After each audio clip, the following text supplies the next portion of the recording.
ಮಹಾಬಡ್ಡಿಕಾಳಿ ತಾಯಿಯ ಪಾದಾರವಿಂದಗಳಿಗೆ ಶೀರ್ಷಾಷ್ಟಾಂಗ ಮಾಡ್ತಾ ನಾವು ಇಡೀ ಟೀಮ್. ಗೌತಮ್ ಈ ಚಿತ್ರದ ನಿರ್ಮಾಪಕರು ಮತ್ತು ನಿರ್ದೇಶಕರು ತುಂಬ ತುಂಬ ಚೆನ್ನಾಗಿ ಕಥೆ ಮಾಡ್ಕೊಂಡಿದ್ದಾರೆ. ಎಲ್ರಿಗೂ ಸಂದೇಹ ಇರೋ ಥರ ಇದು ಯಂಗ್ಸ್ಟರ್ ಸಿನಿಮಾನ, ಓಲ್ಡ್ ಸಿನಿಮಾನ, ರಿಟೈರ್ಡ್ ಸಿನಿಮಾನ, ಅದು ಯಾವುದೂ ಅಲ್ಲ. ಎಲ್ಲವೂ ಬಹಳ ಬಹಳ ಮುಖ್ಯವಾದ ಪಾತ್ರಗಳು.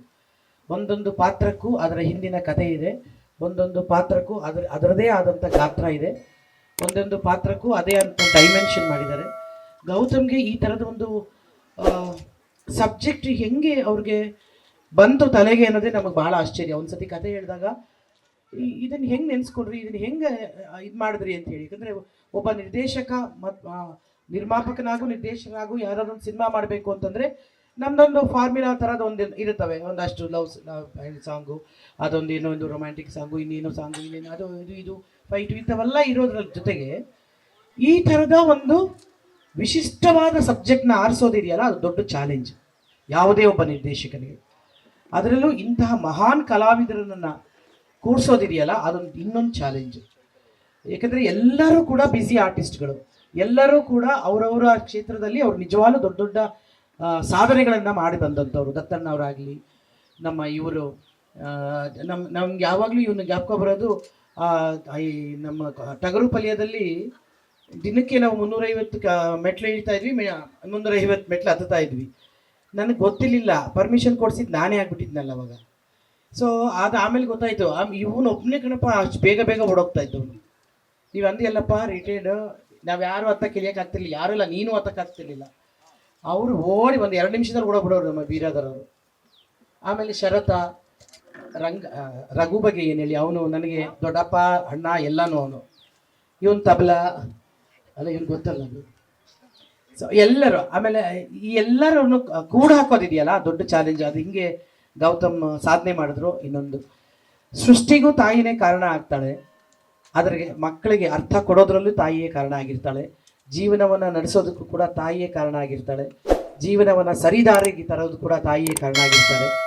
ಕೆಲವು ಸತಿ ತಪ್ಪು ದಾರಿ ತರೆಯೋಕ್ಕೂ ಕೂಡ ಹೆಣ್ಮಕ್ಳು ಸ್ವಲ್ಪ ಕಾರಣ ಆಗಿರ್ತಾರೆ. ಆದರೆ ಮತ್ತೆ ತರೋದು ತಾಯಿ ಅಂತಂದಾಗ ಒಂದು ಇಡೀ ಚಿತ್ರವನ್ನು ಸಂಪೂರ್ಣವಾಗಿ ಬಂದು ಒಂದು ತಾಯಿಯ ಮಡಲಲ್ಲಿ ಅರ್ಪಿಸೋದಿದೆಯಲ್ಲ, ಅದು ನಿಜವಾಗ್ಲೂ ಎಂಥ ಒಳ್ಳೆಯ ಥಾಟ್.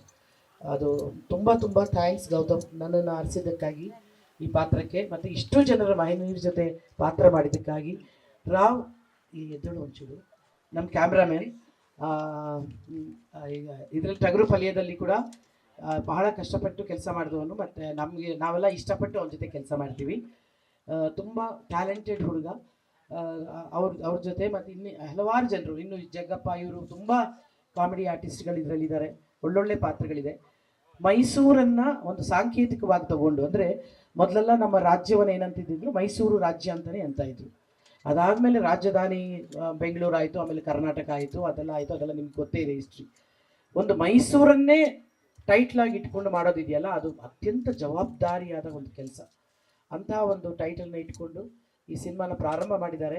ಆಗಲೇ ರಘು ಬಹಳ ಚೆನ್ನಾಗಿ ಹೇಳ್ದ, ಈಗಿನ ಸಿನಿಮಾಗಳ ಪರಿಸ್ಥಿತಿ ಏನು ಅಂತಂದರೆ, ಎಷ್ಟು ಕಷ್ಟಪಟ್ಟು ನಿರ್ಮಾಪಕರು ದುಡ್ಡು ತಂದು ನಮಗೆಲ್ಲ ಕಲಾವಿದರನ್ನು, ತಂತ್ರಜ್ಞರನ್ನು ಸಾಕಿ ಸಲಹಿ ಅದನ್ನು ರಿಲೀಸ್ ಮಾಡಿ ಥಿಯೇಟ್ರಲ್ಲಿ ತಂದು, ಹೆಂಗಾಗೋಗಿದೆ ಅಂದರೆ ಜನರನ್ನು ತರಬೇಕಾಗೋ ಪರಿಸ್ಥಿತಿ ಬಂದ್ಬಿಟ್ಟಿದೆ. ಎಷ್ಟೇ ಒಳ್ಳೆ ಸಿನಿಮಾಗಳಾದರೂ ಭವಿಷ್ಯ ಇಲ್ವೇನೋ ಅನ್ನೋ ಥರ ಆಗೋಗಿದೆ. ಈ ಪರಿಸ್ಥಿತಿ ಎಲ್ಲಿಂದ ಮೂಲ ಸ್ಟಾರ್ಟ್ ಆಯಿತು ಅಲ್ಲಿ ಎಚ್ಚರಗೊಳ್ಳಿಲ್ಲ ನಾವು. ಈಗ ಸಾಂಸ್ಕೃತಿಕ ಲೋಕದಲ್ಲಿ ಬಂದಿದೆ. ಅದು ಸಾಂಸ್ಕೃತಿಕ ಲೋಕದಲ್ಲಿ ಸಿನಿಮಾವೂ ಒಂದು ಭಾಗ, ಅದರಲ್ಲೂ ಮುಖ್ಯ ಭಾಗ. ಸಿನಿಮಾದಲ್ಲಿ ಒಂದೇ ಕ್ಷೇತ್ರದಲ್ಲಿ ನಮಗೆ ಹಾಡು, ಕಲೆ, ಸಂಗೀತ, ನೃತ್ಯ ಎಲ್ಲವನ್ನು ಸಮಗ್ರವಾದ ಕಲೆ ಯಾವುದಾದ್ರೂ ಒಂದಿದ್ದರೆ, ಅಥವಾ ವಿದ್ಯೆಯೂ ಬಲ್ಲದವನು ಅರ್ಥ ಮಾಡಿಕೊಳ್ಳುವಂಥ ಒಂದು ಕಲೆ ಏನಾದರೂ ಇದ್ದರೆ ಅದು ಸಿನಿಮಾ. ಆ ಸಿನಿಮಾ ಸಂಸ್ಕೃತಿಯನ್ನು ಎಲ್ಲಾದರೂ ಒಂದು ಪ್ರದೇಶವನ್ನು ಹಾಳು ಮಾಡಬೇಕು ಅಂದರೆ ಅಲ್ಲಿನ ಸಂಸ್ಕೃತಿಯನ್ನು ಹಾಳು ಮಾಡಿ ಅಂತಾರೆ. ಆ ಮಟ್ಟಕ್ಕೆ ನಾವು ಬಂದು ತಲುಪಿದ್ದೀವಿ. ಇದು ಬಹಳ ಎಚ್ಚರಿಕೆಯ ಗಂಟೆ. ಇಡೀ ದೇಶಕ್ಕಲ್ಲ, ನಮ್ಮ ರಾಜ್ಯಕ್ಕಲ್ಲ, ನಮ್ಮ ಪ್ರದೇಶಕ್ಕಲ್ಲ, ಎಲ್ಲದು ಭಾಷೆಯಿಂದ ಹಿಡಿದು ನಾವು ಈಗ ಎಚ್ಚರಗೊಳ್ಳದೇ ಇದ್ದರೆ ನಾವು ಎಲ್ಲಿಗೆ ಹೋಗ್ತೀವಿ ಅಂತ ನಮಗೆಲ್ಲರಿಗೂ ಅದೊಂದು ಅರಿವು ಇರಬೇಕು. ಆ ಅರಿವನ್ನು ಜಾಗೃತಿ ಮೂಡಿಸೋದು ನಿಮ್ಮ ಜವಾಬ್ದಾರಿ. ನೀವುಗಳು ಜನರ ಮುಂದೆ ಇಡುವಂಥ ಜವಾಬ್ದಾರಿ ನಿಮ್ಮದು. ಆ ಜವಾಬ್ದಾರಿನ ನೀವು ಖಂಡಿತವಾಗ್ಲೂ ನಡೆಸ್ತೀರಿ. ಎಲ್ಲರೂ, ನಾನು ಸಿನಿಮಾಗೆ ಮಾತ್ರ ಸಪೋರ್ಟ್ ಅಂತಲ್ಲ, ಇಡೀ ನಮ್ಮ ಭಾಷೆ, ಕಲೆ, ಸಂಸ್ಕೃತಿ ಎಲ್ಲದಕ್ಕೂ ಸೇರಿ ಒಂದು ಸಪೋರ್ಟ್ ಇದ್ದರೆ, ನಿಮ್ಮ ಒಂದು ನಮ್ಮ ಜೊತೆ ಒಂದು ಬಲ ಇದ್ದರೆ, ಅದು ನಿಜವಾಗ್ಲೂ ಎಲ್ಲದರಲ್ಲೂ ಗೆಲ್ತೇವೆ ನಾವು. ಭಾರತವನ್ನು ಅಲ್ಲಾಡಿಸೋದಕ್ಕೆ ಯಾರಿಂದಲೂ ಸಾಧ್ಯ ಇಲ್ಲ ಅಂತ ಗೊತ್ತಿದ್ರೂ ಕೂಡ ಈ ರೀತಿ ಚಿಕ್ಕ ಚಿಕ್ಕ ಚಿಕ್ಕ ಚಿಕ್ಕ ಚಿಕ್ಕ ನಾಶ ಮಾಡ್ತಾ ಹೋದರೆ ನಾಳೆ ದೊಡ್ಡ ದೊಡ್ಡ ದೊಡ್ಡ ನಾಶಕ್ಕೆ, ವಿನಾಶಕ್ಕೆ ನಾವು ಕಾರಣ ಆಗ್ತೀವಿ. ನಮ್ಮೆಲ್ಲರೂ ಸೇರಿ ಆ ಮಾತನ್ನು ಬಹಳ ಚೆನ್ನಾಗಿ ರಘು ಹೇಳ್ದ. ಈ ಜವಾಬ್ದಾರಿಯುತವಾಗಿ ನಾವು ತಗೊಳ್ಳೋಣ. ಮಗದೊಮ್ಮೆ ಈ ಸಂಸ್ಥೆಗೆ ಈ ಚಿತ್ರ ತುಂಬ ದೊಡ್ಡ ಯಶಸ್ಸು ಕಾಣಲಿ. ಈ ಚಿತ್ರ ಒಂದು ಮಾರ್ಕ್ ಕೊಡುವಂಥ ಸಿನಿಮಾ ಆಗಲಿ. ಈ ಚಿತ್ರದಿಂದ ಒಬ್ಬ ಜ್ಞಾನೋದಯ ಆಗುವಂಥ ಚಿತ್ರ ಆಗಲಿ. ಈ ಚಿತ್ರದಿಂದ ಎಲ್ಲರೂ ನಮ್ಮವರು, ಎಲ್ಲರೂ ನಮ್ಮವರು ಅನ್ನೋ ಭಾವನೆ ಹುಟ್ಟಲಿ ಅಂತ ನಾನು ಕೇಳ್ಕೊಳ್ತೀನಿ. ನಮಸ್ಕಾರ.